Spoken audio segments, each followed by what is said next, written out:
ஆண்டவராகிய இயேசு கிறிஸ்துவின் பரிசுத்தமுள்ள நாமத்தில் உங்கள் ஒவ்வொருவருக்கும் என் அன்பின் வாழ்த்துக்கள். இந்த ஜூன் மாதம் 6வது மாதத்திற்குள் ஆண்டவர் நம்மை அழைத்து வந்திருக்கிறார். கடந்த 5 மாதங்கள் நம்மை கண்ணின் மணி போல பாதுகாத்ததற்காக இயேசு கிறிஸ்துவின் நாமத்தில் பிதாவாகிய தேவனுக்கு நன்றி செலுத்துகிறோம்.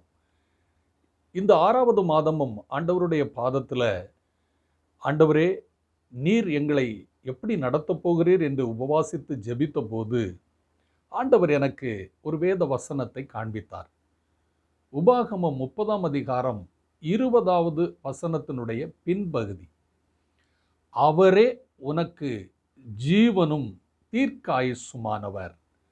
இதை கேட்டுக்கொண்டிருக்கிற அருமையான என் அன்பு சகோதர சகோதரிகளே, இந்த 6வது மாதம் 2026 உங்களுக்கும் எனக்கும் நம் குடும்பத்திற்கும் ஆண்டவர் ஜீவனை கொடுப்பாராம், தீர்க்க ஆயுசை கொடுப்பாராம்.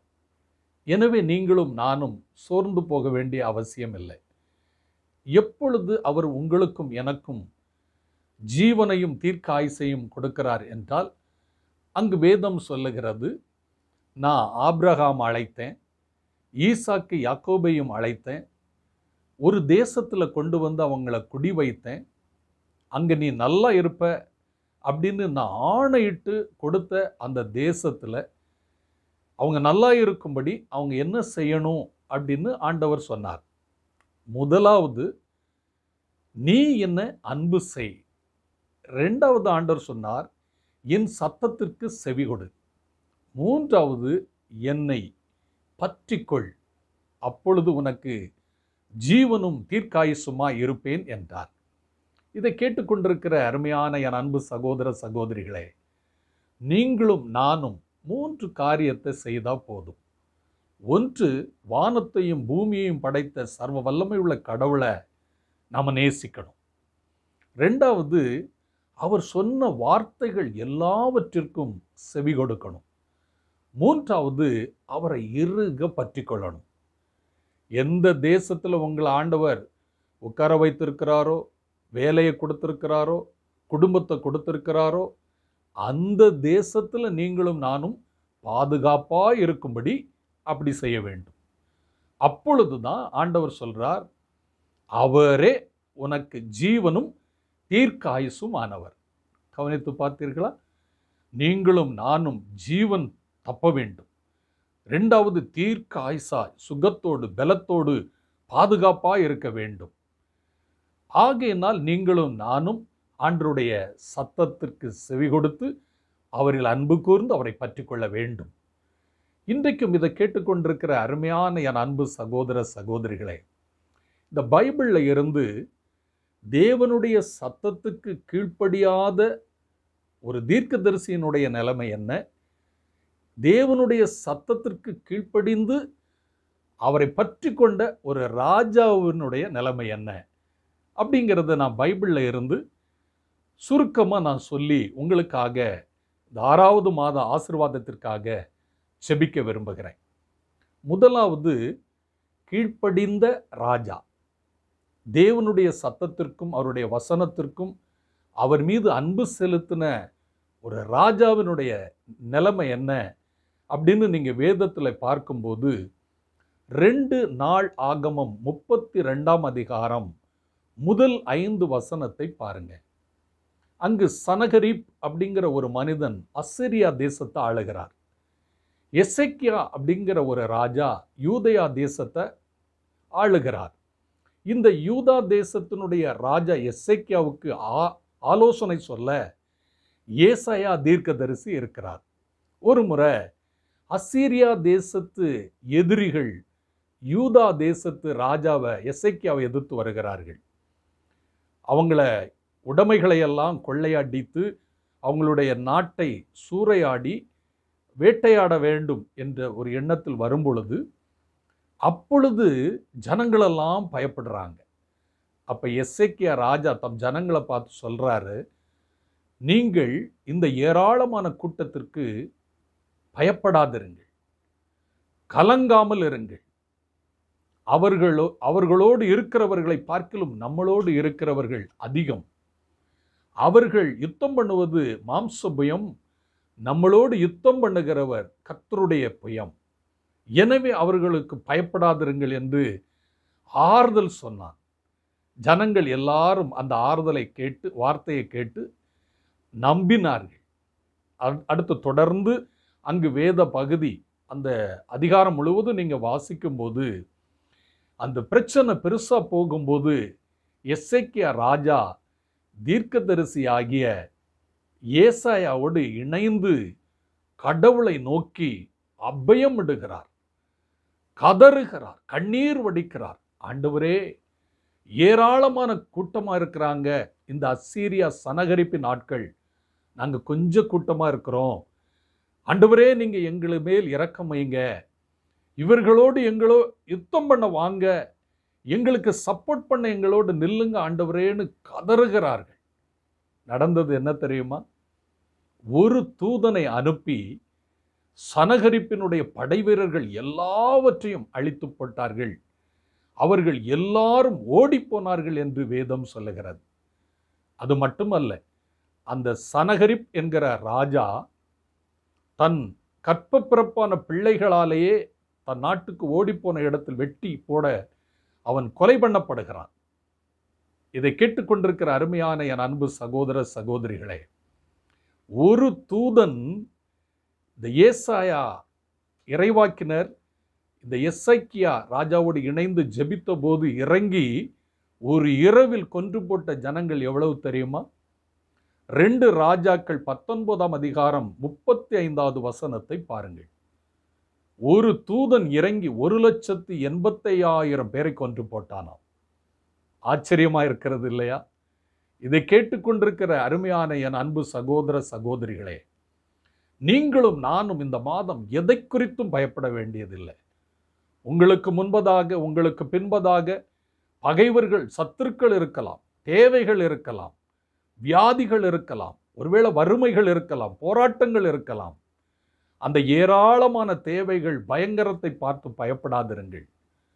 அவர்களை பார்க்கிலும் உங்களோடு இருக்கிறவர் ஏராளமான பேர். ஒரு தூதன் இறங்கி ஒரு இரவில் 1,85,000 பேரை வீழ்த்த முடியும் என்றால் காரணம், தேவனுடைய சத்தத்திற்கு கீழ்ப்படிந்து, தேவனை பற்றி கொண்டு, தேவன் மேல் அன்பு செலுத்தி, இந்த எசேக்கியா ராஜாவும் எசையாவும் சேர்ந்து தேவனை நோக்கி கண்ணீர் விட்டு கதறி ஜெபித்த ஜெபத்தை கடவுள் கேட்டு எசேக்கியா ராஜாவையும் தேசத்தையும் காப்பாற்றினார். அவர்களுக்கு ஜீவனை கொடுத்தார், தீர்க்க ஆயுசை கொடுத்தார். இன்றைக்கும் நீங்களும் நானும் ஆண்டவருடைய பாதத்தில் உபவாசித்து ஜெபம் பண்ணி ஆண்டவரை இறுக பற்றி கொண்டு, அவர் வார்த்தையை பற்றி கொண்டு இருக்கும்போது அவர் உங்களுக்கு ஜீவனும் தீர்க்க ஆயுசுமாய் இருப்பார் என்பது நிச்சயம். எனவே நீங்கள் சோர்ந்து போகாதிருங்கள். 2வது, தேவனுடைய சத்தத்திற்கு கீழ்ப்படியாமல், தேவனை அன்பு செய்யாமல், அவரை பற்றி கொள்ளாது இருந்த ஒரு ராஜா. இவரை குறித்து பைபிள் சொல்லுகிறது. 1 ராஜாக்கள் 13ஆம் அதிகாரம் 1 வசனத்திலிருந்து 6 வசனத்தை பாருங்கள். அங்கு 1 வசனம், யெரொபெயாம் அப்படிங்கிற ஒரு மனிதன், ரெகொபெயாம் அப்படிங்கிற ஒரு மனிதன், இவர் சாலமனுடைய மகன், பெரியோருடைய ஆலோசனைக்கு கீழ்ப்படியாதவர், சின்ன சின்ன பசங்களுடைய ஆலோசனைக்கு கேட்டு தேவ சத்தத்தை கீழ்ப்படியாம, தேவன் அன்பு செய்யாம, அவரை பற்றி கொள்ளாம வந்த விளைவு என்ன தெரியுமாங்க? பலிபீடத்தின் மேல இந்த ராஜா நின்று தேவனுக்கு பலி செலுத்த போகிறார். இதை 1 வசனத்துல பார்க்கலாம். ஆசாரியர்கள் தான் தேவனுக்காக பலிபீடத்தில் நின்று பலி செலுத்தணும் என்று லேவியராகமம் 2ஆம் அதிகாரம் 1-2 வசனம் சொல்லுகிறது. ஆனால் இங்கு ராஜா பலியிட போகும்போது தீர்க்கதரிசி சொல்றாரு, இந்த பலிபீடத்தில் நீங்க பலி செலுத்தும் போது அந்த பலிபீடம் சரிந்து அப்படியே விழுந்துருன்னு சொல்றாரு. அவர் பலி செலுத்த ஆரம்பித்தது தான், அந்த தீர்க்கதரிசி சொன்னது நிமித்தம் அந்த பலிபீடம் மடமடமடன்னு கீழே விழுந்தது, உடைந்தது. அப்ப ராஜா கையை நீட்டி சொல்றார், அந்த மனுஷனை பிடியுங்கள் அப்படின்னு சொன்னபோது அவருடைய கை அப்படியே செயலற்று போயிடுச்சு. அதாவது கை விளங்காம போயிடுச்சு. உங்களுக்கு புரியுதா? ஒரு உண்மையும் உத்தமமான தீர்க்கதரிசிய ஒரு ராஜாவே எதிர்த்து கை நீட்டும் போது கை விளங்காம போகிறது. அந்த கை அப்படியே நின்றதாம். அந்த ராஜா கதறுகிறார், இறையடியாரே, தீர்க்கதரிசியே, என் கை மறுகை போல் மாறும்படி எனக்காக வேண்டும். உடனே அந்த தீர்க்கதரிசி அவருக்காக ஜெபம் பண்ணுகிறார். அவர் ஜெபம் பண்ணி அந்த கை நல்லாகட்டும்னு சொன்னபோது அது உடனே அந்த கை சுகமானது. அற்புதம் நடந்தது. இதை கேட்டுக்கொண்டிருக்கிற அருமையான என் அன்பு சகோதர சகோதரிகளே, ஒரு ராஜா கீழ்ப்படியாத போது, தேவ சத்தத்துக்கு அவரை எதிர்த்து நிற்கும் போது வந்த விளைவை பார்த்தீர்களா? அது மட்டுமல்ல, இங்கு ராஜாவுக்கு இப்படிப்பட்ட ஒரு நிலைமை. அதே நேரத்தில் அந்த ராஜா சொல்றாரு தீர்க்கதரிசியை பார்த்து, தொடர்ந்து அந்த வேத பகுதி முழுவதையும் நீங்க வாசித்து பாருங்க. நீங்க தயவு செய்து கவனமா அந்த வேத பகுதியை நீங்க வாசிங்க. வேதம் சொல்லுகிறது, அந்த தீர்க்கதரிசியை அந்த ராஜா என்னோட வந்து சாப்பிட்டு போ, என் தேசத்துல தங்கு. அவர் சொல்றாரு, எனக்கு என் ஆண்டவர் சொன்னார், எங்கேயும் சாப்பிடாத, எங்கேயும் குடிக்காத, யார் வீட்டிலையும் தங்காத, நீ வந்த வழியா போகாம நேர வந்து, நான் சொல்லுகிற வழியா நேர வந்துரு. ஆகையினால் நீர் எவ்வளவு வெகுமதி கொடுத்தாலும் நான் வாங்க மாட்டேன்னு சொல்லிட்டார். நடந்தது என்ன தெரியுமா பிரதர் சிஸ்டர்? இவர் வேகமாக வந்துக்கிட்டே இருக்கும்போது ரொம்ப களைப்பாயிருது. ஒரு கர்வாலி மரத்தண்டையில் அவர் சாய்ந்து இருக்கும்போது ஒரு பெரியவர், அவரும் தீர்க்கதரிசின்னு வந்து அவர்கிட்ட சொல்கிறார். அந்த தீர்க்கதரிசிக்கிட்ட சொல்கிறாரு, நீர் இவ்வளோ சோர்வாக இருப்பது என்ன? நீர் பெத்தேலில் செய்த எல்லாவற்றையும் பிள்ளைங்க என்கிட்ட சொன்னாங்க. உம்மை கொண்டு ஆண்டவர் செய்த அற்புதங்கள், அந்த ராஜாவுக்கு நடந்த அதிசயங்கள் எல்லாத்தையும் என் பிள்ளைங்க வந்து சொன்னாங்க. எங்கள் வீட்டில் வந்து தங்கிட்டு போ, களைப்பாக இருக்கிறேன், என்னோடும் தேவன் இருக்கிறார், உன்னை என் வீட்டுக்கு வர சொன்னார் என்று சொல்லி பொய் சொல்லிட்டார். வயதானவர், தீர்க்கதரிசி, ஆனால் பொய் சொல்லி அவரை வேற பக்கமாக திருப்பி கொண்டு போயிட்டார். கடவுள் சொன்ன சத்தத்திற்கு கீழ்ப்படியலை, கடவுள் சொன்ன வார்த்தைக்கு கீழ்ப்படியலை, அவரை பற்றி கொள்ளலை. இந்த முதியவர் பொய் சொன்னார், அதை நம்பி அவர் பின்னால் போனார், சாப்பிட்டார், திரும்பி வந்தார். வருகிற வழியில் கழுதை மேல் அவருக்கு தேவையான எல்லா உணவுகளை ஏற்றி கொடுத்தார். ஆனால் வருகிற வழியில் ஒரு சிங்கம் குறுக்க வந்து அந்த தீர்க்கதரிசியை அடித்து கொன்று போட்டது. வேதம் சொல்லுகிறது, அந்த தீர்க்கதரிசியை சிங்கம் பீறி போட்டது என்று. கழுதையோ அப்படியே நின்றது. இதை கேட்டுக்கொண்டிருக்கிற அருமையான என் அன்பு சகோதர சகோதரிகளே, ஒரு ராஜா கீழ்ப்படியாத போது வந்த நிலைமையை பாருங்கள். ஒரு தீர்க்கதரிசி தேவனுக்கு கீழ்ப்படியாத போது, அவர் சத்தத்திற்கு கீழ்ப்படியாத போது ஜீவனும் போனது, தீர்க்காயுசு இல்லாமல் போய்விட்டார். இதை கேட்டுக்கொண்டிருக்கிற அருமையான என் அன்பு சகோதர சகோதரிகளே, நீங்களும் நானும் ஜீவன் கர்த்தர் நமக்கு கொடுக்கும்படி, தீர்க்க ஆயுசை கொடுக்கும்படி அவரை அன்பு கூற வேண்டும், அவர் சத்தத்திற்கு செவி கொடுக்க வேண்டும், அவரை பற்றி கொள்ள வேண்டும். எனவே நீங்களும் நானும் இந்த மாதத்தில் ஆண்டவரை அண்டிக் கொள்வோமா? ஆண்டவர் உங்களுக்கும் எனக்கும் ஜீவனை கொடுப்பார், தீர்க்க ஆயுசை கொடுப்பார். எனவே சோர்ந்து போகாதிருங்கள். நீங்களும் நானும் ஒன்னே ஒன்று செய்யணும், அவர் அன்பு செய்யுங்க, ஆண்டவரை பற்றி கொள்ளுங்க, அவருக்கு செவி கொடுங்கள், வார்த்தையை வாசிங்க, பைபிள் வாசிங்க, அதன்படி வாழ ஒப்புக்கொடுங்க. ஆண்டவர் உங்களுக்கு ஜீவனையும் தீர்க்காயுசையும் தருவார் என்பது நிச்சயம். எனவே நீங்களும் நானும் சோர்ந்து போகாமல் இருப்போம். ஜெபிப்போமா? வானத்தையும் பூமியையும் படைத்த சர்வ வல்லமையுள்ள எங்கள் ஆண்டவரே, இந்த சத்தத்தை கேட்டுக்கொண்டிருக்கிற அருமையான என் அன்பு சகோதர சகோதரிகள் ஒவ்வொருவருக்காக ஜெபிக்கிறேன். இந்த ஜூன் மாதம் 2026 இந்த வார்த்தையை கேட்கிற ஒவ்வொருவருக்கும் என் ஆண்டவர் ஜீவனை கொடுப்பீராக, தீர்க்க ஆயுசை கொடுப்பீராக. இவர்களுக்கு உம்மை அன்பு செய்ய கிருபை தாரும், உம் வார்த்தைக்கு உம் சத்தத்திற்கு செவி கொடுக்க கிருபை தாரும். ஆண்டவரே, உம்மை பற்றி கொள்ள கிருபை தாரும். அப்படி செய்கிற அன்பிற்கு நன்றி. அப்பொழுது நீர் எங்களுக்கு இந்த சத்தத்தை கேட்கிற ஒவ்வொருவருக்கும் ஜீவனை கொடுக்கிறீர், தீர்க்க ஆயுசை கொடுக்கிறீர். எசேக்கியா ராஜா தீர்க்கதரிசி ஏசாயாவோடு இணைந்து கீழ்ப்படிந்து உன் சத்தத்திற்கு செவி கொடுத்ததினால் சனகரிப்பின் கூட்டத்தை தேவன் சங்காரம் பண்ணினார். இன்றைக்கும் எங்களுக்கு விரோதமாய் கிரியை செய்கிற பொல்லாத ஆவிகளை என் ஆண்டவர் சங்காரம் பண்ணுவீராக, சங்காரம் பண்ணுவீராக. என் சகோதர சகோதரிகள் குடும்பங்களுக்கு விரோதமாய் கிரியை செய்கிற பொல்லாத ஆவிகளை சங்காரம் பண்ணுவீராக. ஆசீர்வதியும் ஆண்டவரே.